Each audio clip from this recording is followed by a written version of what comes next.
இன்னைக்கு நம்ம வீட்டில் வீடே மணக்கக்கூடிய மணத்தக்காளி கீரை ரசம் எப்படி பண்ணலான்னு பார்க்கலாங்க. ஒரு மிக்ஸி ஜாரில் கொஞ்சமாக மிளகு, சீரகம், 2 பூண்டு பல், கொஞ்சம் காஞ்ச மிளகாய் எல்லாத்தையுமே சேர்த்து குறைன்னு அரைச்சி எடுத்துக்கலாம். 10 பூண்டும் தட்டி வச்சுருக்கேன். மணத்தக்காளி கீரையும் பருப்பும் சேர்த்து வேக வச்சு வச்சுருக்கேன் கீரை கடையிறதுக்காக. அதுலேருந்து கொஞ்சம் பருப்பும் கீரையும் மிக்ஸி ஜாரில் சேர்த்துக்கிறேன். 1 ஸ்பூன் அளவுக்கு பருப்பும் ஒரு 10 கீரையும் அந்த அளவுக்கு எடுத்து மிக்ஸி ஜாரில் சேர்த்துருக்கேங்க. தக்காளியை வேக வச்சுட்டு தோல் நீக்கிட்டு அதையும் பருப்போடு சேர்த்து அரைச்சிக்கலாம் பேஸ்ட்டாக. ஒரு சின்ன நெல்லிக்காய் அளவுக்கு புளி எடுத்து வச்சுருந்தேன். அந்த புளியும் கரைச்சி 6 லிட்டர் அளவுக்கு தண்ணி எடுத்துகிட்டு அரைச்ச தக்காளி, பருப்பு, கீரை எல்லாத்தையுமே அந்த புளி தண்ணியோடு சேர்த்துட்டு தேவையான உப்பு, மஞ்சள் பொடி போட்டு நல்லா கலக்கிக்கலாம். இப்போ கடாய் வச்சு கொஞ்சமாக எண்ணெய் விட்டு கொஞ்சமாக கடுகு, பச்சை மிளகா போட்டு தாளிச்சிக்கிறேன். அது கூட தட்டின பூண்டு, மிளகு, சீரகம் எல்லாத்தையுமே போட்டு தாளிச்சிக்கலாம். ரெடி பண்ணி வச்சுருக்க ரசத்தை இப்போ கடாயில் சேர்த்துடலாங்க. கொஞ்சமாக கருவேப்பிலை சேர்த்து ரசம் நுர கட்டினதும் எடுத்துடலாம்.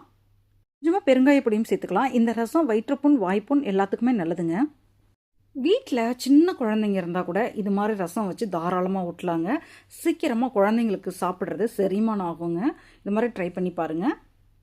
இந்த ரசத்தை சூப்பாகவும் குடிக்கலாங்க. வீட்டில் ஒரு 10 கீரை இருந்தாலே போதுங்க. சூப்பராக மணக்க மணக்க மணத்தக்காளி கீரை ரசத்தை வீட்டில் ரெடி பண்ணிடலாங்க. ட்ரை பண்ணுங்கள்.